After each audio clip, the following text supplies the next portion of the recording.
Okay mga bro, magandang araw. Welcome back na naman sa ating mga video. Bali mayroon na naman tayong gagawing isang power station mga bro dito. Ayan.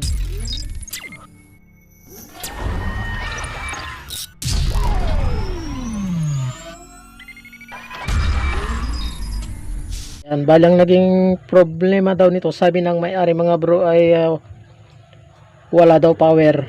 Ayan, subukan natin i-power. Ayan, so wala talagang power mga bro.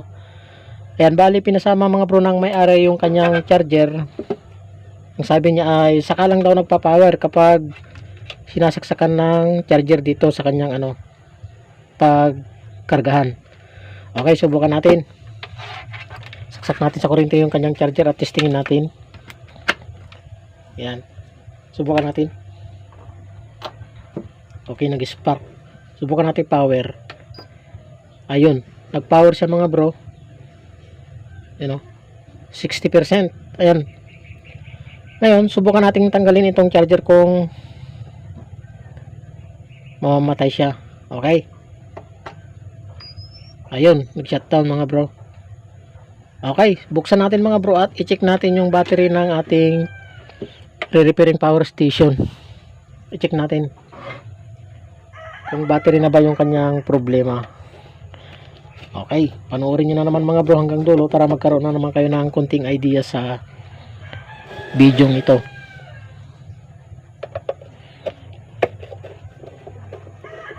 Para malaman nyo kung halimbawa kung ang problema niyan ay battery na yung kanyang papalitan. So i-check natin para maka-confirm natin mga bro na battery na ang problema nito, ay saksakan natin ang charger. Tapos i-check natin kung nakakarating ba dun sa terminal ng battery yung voltahe ng ating charger mamaya. Okay.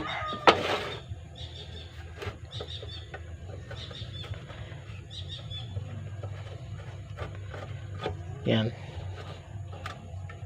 Tanggalin lang natin itong isa pa.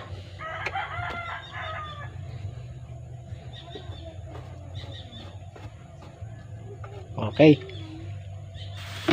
Bali, sabi ng may-ari mga bro ay kuna daw ito sa kanya, mahigit kuna ito sa kanya.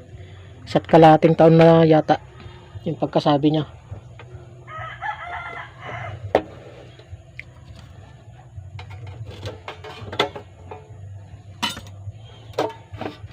Ayan.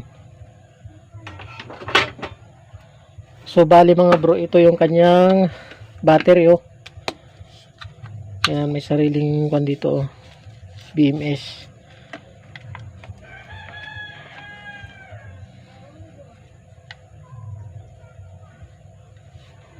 Okay, check natin yung kanyang battery mga bro.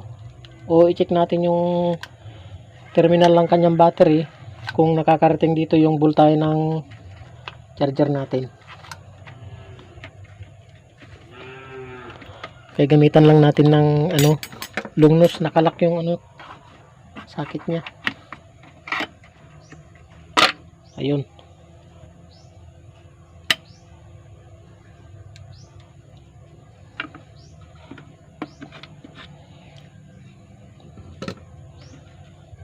Okay, subukan natin ilagay yung kung magpa-power.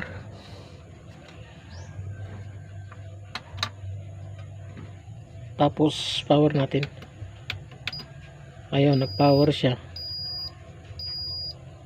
100% nung nakalagay na yung charger. Okay, check natin mga bro kung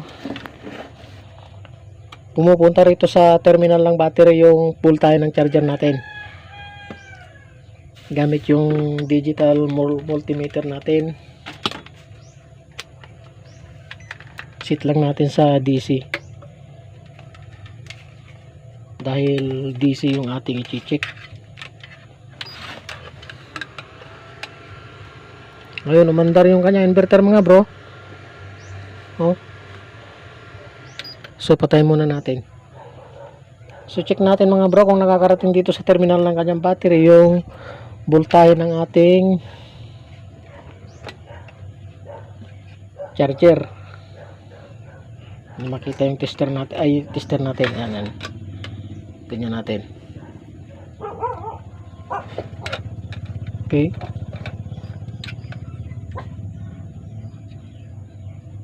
Ayan.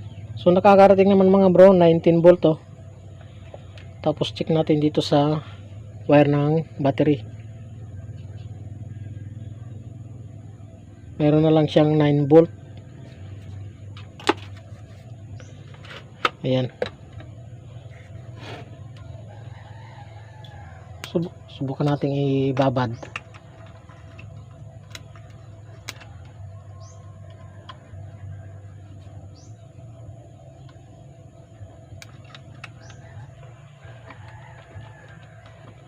Okay.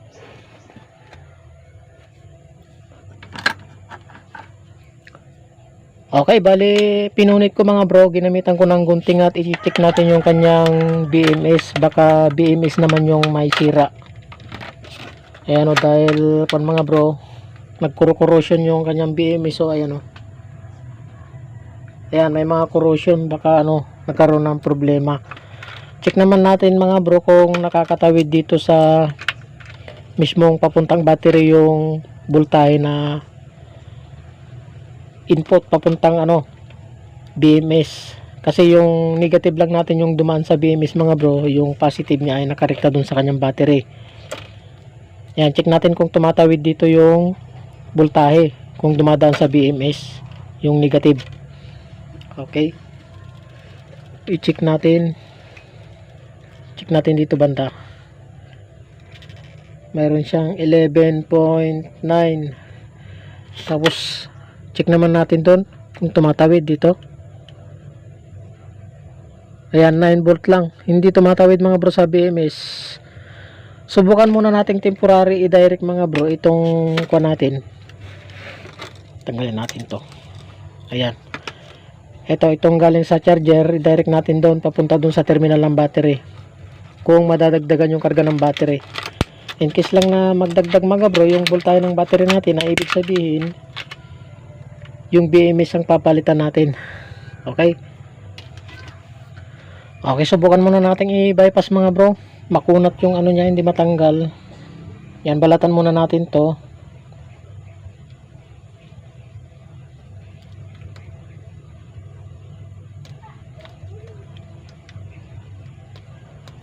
Ayan, tapos balatan din natin to.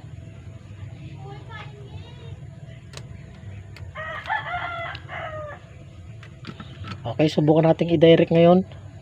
Yan. Okay. So, titignan natin mga bro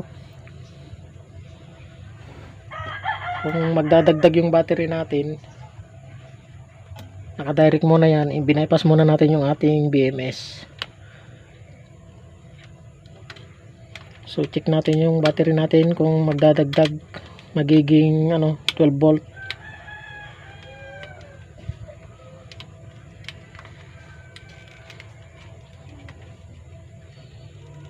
Ayun, naging 10 na siya mga bro.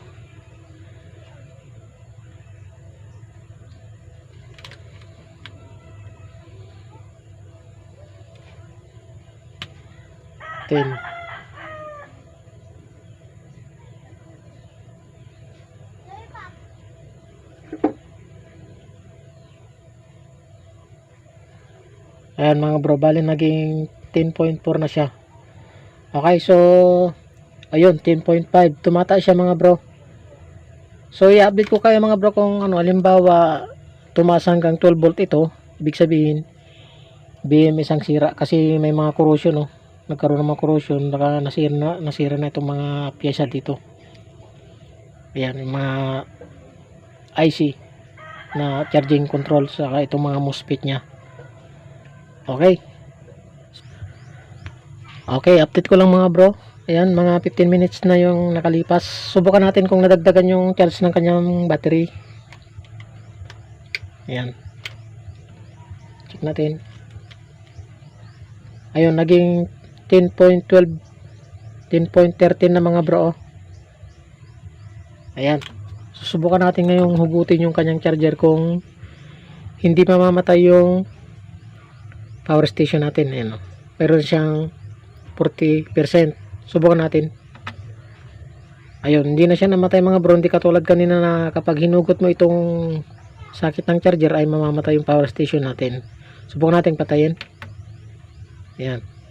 Yun natin ulit. Ayun. Okay, nabuhay na siya. Ibig sabihin mga bro, ang sira dito ay itong BMS. Hindi pa yung battery ang papalitan. Okay, ganun gawin nyo mga bro. Para hindi masayang yung halimbawa yung battery nyo. Confirm nyo muna na halimbawa baka BMS ang sira. Kung halimbawa okay yung BMS at hindi pa rin nadadagdagan yung charge ng kanyang battery, ibig sabihin battery na ang papalitan. Okay, paano mga bro, salamat sa inyong panonood at sana ay nagkaroon na naman kayo ng konting idea sa video nyo to patungkol sa power station. Okay.